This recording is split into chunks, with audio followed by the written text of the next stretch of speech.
तो कल हमने देखा था रूसो की सामान्य इच्छा का सिद्धांत। उसमें कल हमने देखा रूसो की सामान्य इच्छा की परिभाषा। आज हम देखते हैं रूसो की सामान्य इच्छा की विशेषताएं क्या क्या है। ठीक है, तो रूसो की सामान्य इच्छा की जो विशेषताएं हैं, नेक्स्ट जो क्वेश्चन अपना बनता है, मैंने आपको शुरू में बताया था कि रूसो की सामान्य इच्छा की जब आलोचनात्मक व्याख्या यदि आपके प्रश्न आता है तो आपको उसमें सबसे पहले रूसो का परिचय, उसके बाद में सामाजिक संविदा सिद्धांत के अंतर्गत रूसो द्वारा सामान्य इच्छा की परिभाषा, उसके बाद में सामान्य इच्छा की विशेषताएं, और नेक्स्ट हम देखेंगे सामान्य इच्छा की आलोचनाएं क्या क्या रूसो करता है, और उसके बाद में रूसो की सामान्य इच्छा का जो सिद्धांत है उसका वर्तमान में या उसका महत्व, importance of general will theory of Rousseau.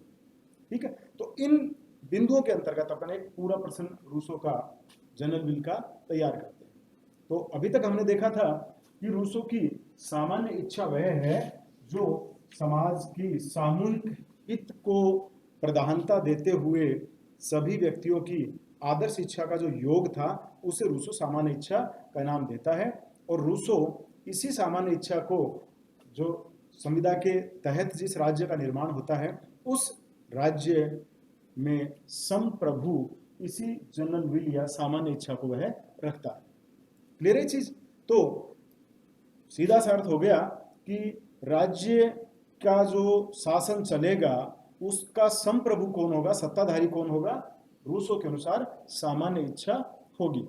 तो इस सिद्धांत के अंतर्गत हम देखते हैं कि कौन कौन सी विशेषताएं निकल के सामने आती है। तो पहली विशेषता तो हम ये बता सकते हैं कि रूसो की सामान्य इच्छा ही राज्य में सर्वोच्च संप्रभु है। ठीक है, अर्थात सामान्य इच्छा है वही रूसो के अनुसार संप्रभुता का प्रतीक है, जैसे हॉब्स ने लेवियाथन को बताया था। तो यहां लेवियाथन की जगह कौन है? सामान्य इच्छा। तो रूसो के सामाजिक संविदा, सामाजिक समझौता जो सिद्धांत है, इस समझौता सिद्धांत के कारण जो संप्रभु उत्पन्न होता है वह संप्रभु कौन है? सामान्य इच्छा वह संप्रभु है, अर्थात पूरे राज्य के लोगों की आदर्श इच्छा ही के अनुसार ही शासन चलाया जाएगा, वही संप्रभु होगी, अन्य कोई व्यक्ति या संस्था संप्रभु नहीं होगा। दूसरी हम बात करते हैं कि रूसो की सामान्य इच्छा क्या है? स्थायी है, उसमें स्थायित्व के भाव हैं, और स्थायित्व के भाव इसलिए हैं क्योंकि यह विवेक पर आधारित है, और विवेक पर आधारित हो है तो जो नैतिक है वही चीज विवेक के अनुसार सही है, मतलब वही बात सही मानी जाएगी विवेक के अनुसार जो नैतिक है। और रूसो का यह मानना है कि जो नैतिक है वह हमेशा नैतिक रहेगी, और जो हमेशा रहेगी इसका मतलब स्थायी होगी। तो रूसो कहता है कि सामान्य इच्छा के पीछे नैतिकता और विवेक और सामूहिक हित, ये तीन बड़े जो कारण हैं जिनकी वजह से ये स्थायी है, परिवर्तनशील नहीं है। ठीक है ना, हमने देखा था कि व्यक्तियों की जो एक्चुअल विल होती है, जो व्यक्तिगत इच्छा होती है, वो क्या होती है? अस्थायी होती है। क्यों होती है? क्योंकि वो स्वार्थ पे आधारित है, विभिन्न आवश्यकताओं पे आधारित होती है। लेकिन ये विवेक पर आधारित है। वो इच्छाएं किस पे आधारित थी? वो भावनाओं पे आधारित थी, इसलिए वो परिवर्तनशील थी। लेकिन ये हमेशा रूसो की जो सामान्य इच्छा है वो स्थायी है। अगली हम बात करें तो रूसो कहता है कि सामान्य इच्छा में एकता के भाव होते हैं। एकता के भाव क्यों होते हैं? रूसो कहता है कि समाज में रहने वाले सभी लोगों की जो रियल विल है, आइडियल विल है, वो एक ही होगी। ठीक है ना, क्यों एक होगी? ये हमने कल भी देखा था, क्योंकि इनके पीछे एक जो मुख्य उद्देश्य होता है वो होता है सामूहिक हित। तो सामूहिक हित है वो तो सबका एक ही होगा भाई। इंडिविजुअल हित तो सबके अलग अलग हो सकते हैं, जैसा कि रूसो कहता है कि इंडिविजुअल हित अलग अलग थे, इसी कारण तो प्राकृतिक अवस्था में अव्यवस्थाएं होनी शुरू हुई।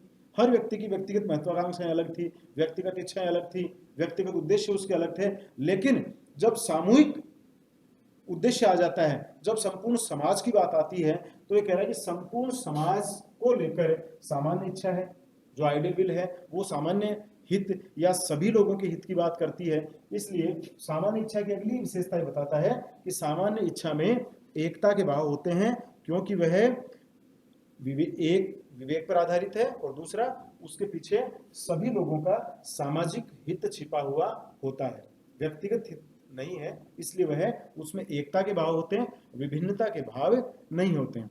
अगली हम बात करें तो रूसो की जो सामान्य इच्छा है वो कैसी है? लोक कल्याणकारी है। इसको भी आप समझ गए, पब्लिक वेलफेयर जिसकी हम आज बात करते हैं, वेलफेयर गवर्नमेंट जो सबके बारे में सोचती है, जो सबके हितों के बारे में सोचती है, वो होती है वेलफेयर। ठीक है, तो हम यहाँ देखते हैं कि रूसो की सामान्य इच्छा, रूसो क्या कहता है?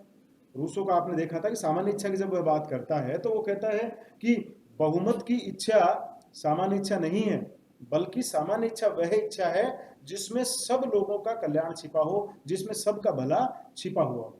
समझ गए आप इस चीज को? तो सबका भला सोचने वाली ये सामान्य इच्छा होती है, अर्थात संपूर्ण जो जनता है उस समाज की, उसके कल्याण के भाव सामान्य इच्छा में छिपे होते हैं। तो सामान्य इच्छा की एक विशेषता है कि सामान्य इच्छा है वो सदैव कैसी होती है? लोक कल्याणकारी होती है, उनके पीछे सामाजिक हित हैं वो प्रमुख होते हैं।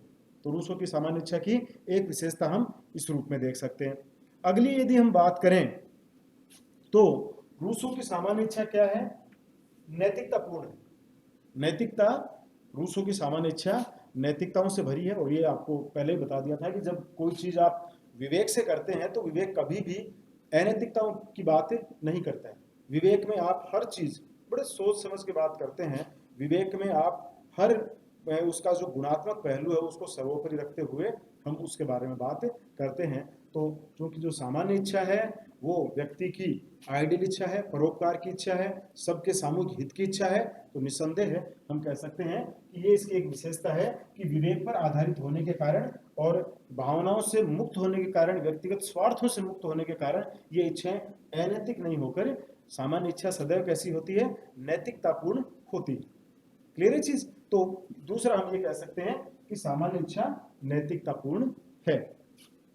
अगली बात करें तो रूसो द्वारा जिस राज्य का निर्माण होता है, ठीक है, सामाजिक समझौता होता है और प्राकृतिक अवस्था से हम किस में प्रवेश करते हैं?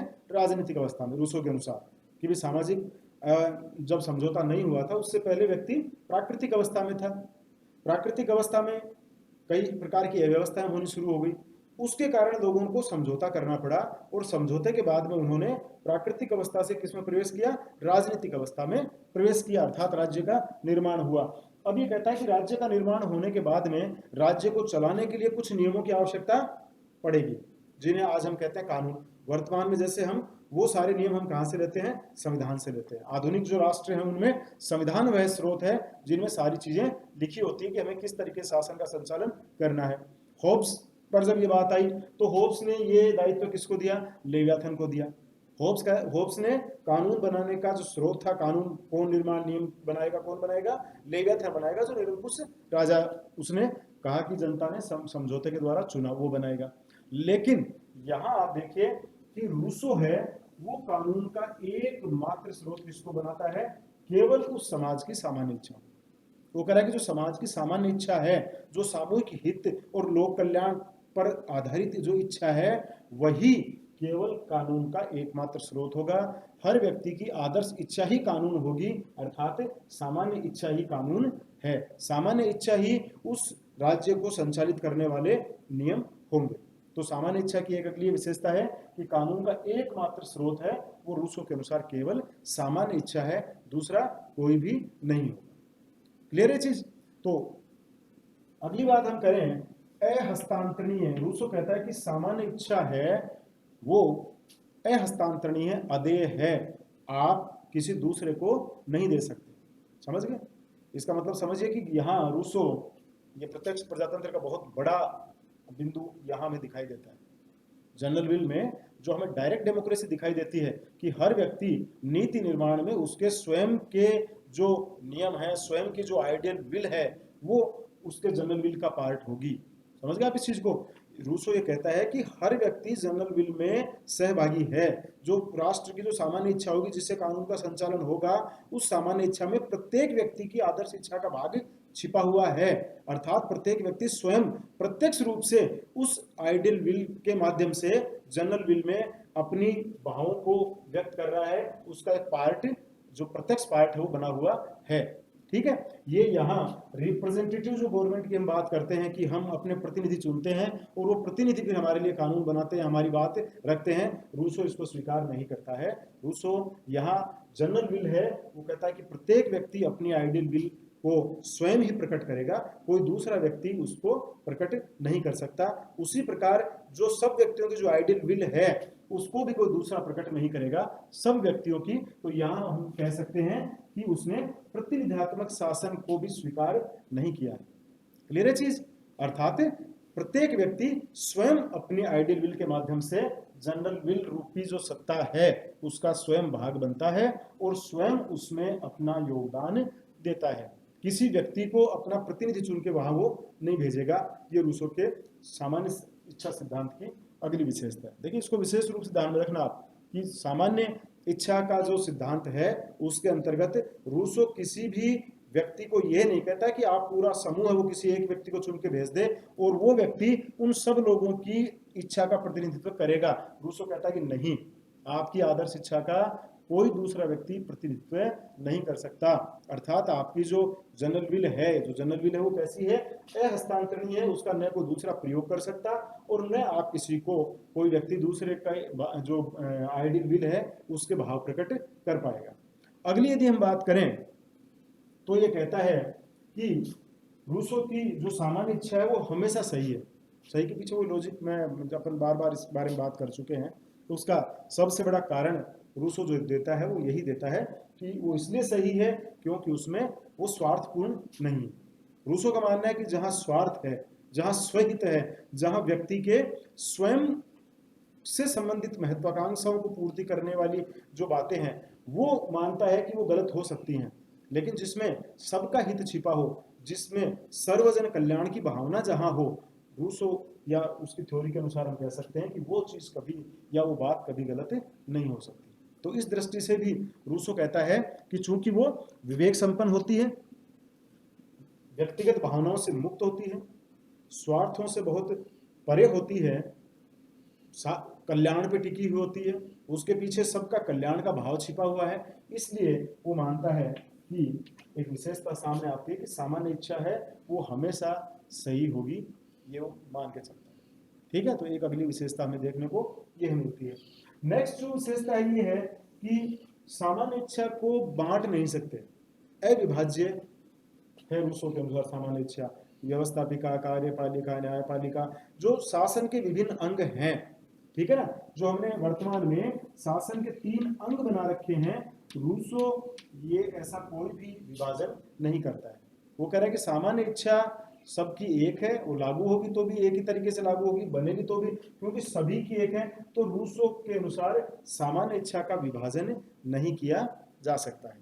ठीक है ना, वो कह रहा है कि इसे हम 3 भागों में जो इस तरीके से विभाजित करते हैं या अनेक और किसी रूप में, ये कह रहा है कि सामान्य इच्छा का विभाजन नहीं हो सकता। सामान्य इच्छा है वो क्योंकि उसके पीछे केवल एक ही कारण होता है, समाज हित और सबका कल्याण, इसलिए वो विभाजित न होकर सबकी एक है और एकता के विशेषता को लिए हुए ही सामान्य इच्छा उस राज्य का संचालन करेगी। ठीक है, अगली जो बात आती है वो आती है समन्वय की। रूसो यह भी कहता है कि एक मतलब इसमें जो एक विशेषता है आप और ध्यान में रखना, इसमें समन्वय के भाव है। समन्वय का मतलब उस राज्य में रहने वाले जो व्यक्ति हैं उन व्यक्तियों के सभी व्यक्तियों की आदर्श इच्छाओं का समन्वय। ठीक है ना, जो समस्त व्यक्तियों की जो आदर्श इच्छाएं हैं उन सभी का समन्वय क्या है? सामान्य इच्छा। ठीक है, तो आप बता सकते हैं इसको कि यदि हम रूसो की सामान्य इच्छा सिद्धांत की विशेषताओं की बात करें तो ये हमें कई रूपों में दिखाई देती है। अर्थात सामान्य इच्छा सर्वोच्च है, निरंकुश है, स्थायी है। ठीक है, आप इसमें निरंकुश की विशेषता भी की, निरंकुश है, इसके ऊपर किसी प्रकार का नियंत्रण नहीं है, ये सर्वोच्च होने के कारण निरंकुश हो गई। तो निरंकुश है, सर्वोच्च है, स्थायी है, एकता के सूत्र में बंधी हुई है, लोक कल्याणकारी है, नैतिकतापूर्ण है, कानून का एकमात्र स्रोत है, अदेय है, अहस्तांतरणीय है, अविभाज्य है और हमेशा वह सही मिलेगी। तो एक तरीके से आप कह सकते हैं कि रूसो के सामान्य इच्छा में ये सारी विशेषताएं हमें देखने को मिलती है। ठीक है।